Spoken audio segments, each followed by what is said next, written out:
Hey, everybody, thanks for popping back in. Coach D'Angelo here. So today we're going to deal with the segment of accountability triangles that I shared at my Teal Talk at the Exit International Convention in October 2024. And really, this is the secret sauce, in my opinion. You know, Steve Morris, our founder of our organization at Exit Realty Corp International, he talks about one of his affirmations is that learning and leadership is indispensable.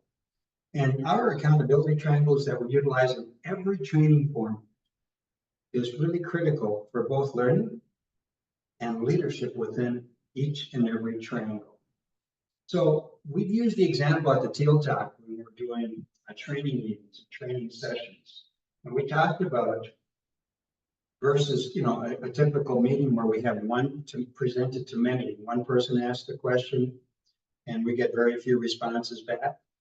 But whenever we get situational, technical, or practical in each one of our training sessions, we like to break down the segment 2 to 3 times in every gathering that we have. Training workshop, sales meeting, we want to break down in every segment. Tribe-like breakdowns. Here's what happens. When we break down or present a situation that requires ideas, requires problem solving to come back to us and then present it back to the entire organization, we break the group down into groups of 3. 2 is too confrontational. 4 is okay, but 3 is ideal. And the reason why 3 is ideal is when we have a situation that requires resolution, requires ideas, thought-provoking ideas to come back. Every person in that triangle has about a minute to present their ideas. And then they have 2 minutes to hear the other 2 ideas in that trusted little triangle. And in those situations, after the 3 minutes, each triangle reports back, and we see the growth, leadership, and development take place within the organization. I'll give, for example, the current environment in 2024. Our standard of practice has changed quite a bit. Obviously, from a litigation and a National Association of Realtors settlement, it really did change on August 17th and going forward. Well before the August 17th platform, we took technical, practical, and situational ideas to wrap our head around the concept of where is this industry going? In the past, all the things that we used to do has all changed. But where is it actually going? So when we recognize that disruption, we're really transitioning from a realtor-centric platform that was in the past to a consumer-centric platform. Here's where we were. Here's where many of us still are. And very few of us are over here on the consumer-centric platform.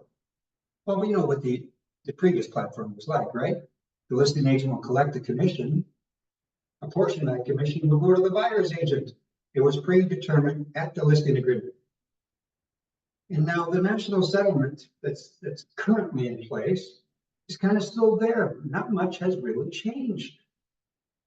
But we know where we're heading, towards a consumer-centric platform, where it has less to do with the agent-centric platform that we used to have. So what is a consumer-centric platform?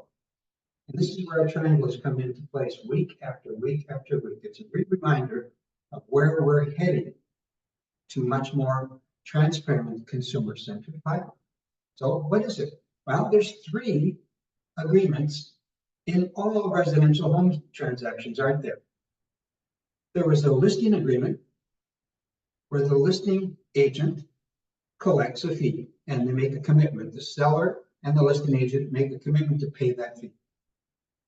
And then there's another agreement where a buyer's agent and the buyer make a commitment to pay a fee. And then there's this third agreement. It's called a purchase agreement. And that's where everything should be disclosed as to how the money flows. In the past, it used to be what? The listing agreement determines what the buyer's agent and the listing agent gets. In the future, the purchase agreement determines what the listing agent gets, who pays the listing agent, what the buyer's agent gets, and who pays the buyer's agent. It's really quite simple. That transformation, though, takes time. And what we do in our triangles, week after week after week, we do conditioning drills specific to those three agreements. So when people are going for listing agents, we talk about presenting our value proposition exclusively to our sellers. And here's our fee structure, X% or X dollars. And when we have a value proposition to present to our buyers, here's our fee structure. And here's what my fee will be. And the purchase agreement will determine who pays what. It's really a quite simple transformation, but it does involve change. And that change needs to be conditioned over and over and over again. Because as professionals, we've been conditioned to do things the same way for decades. And now all of a sudden, we're maybe soon, experiencing an ascension where it's going to even transform and further along to the consumer-centric platform that I was making reference with.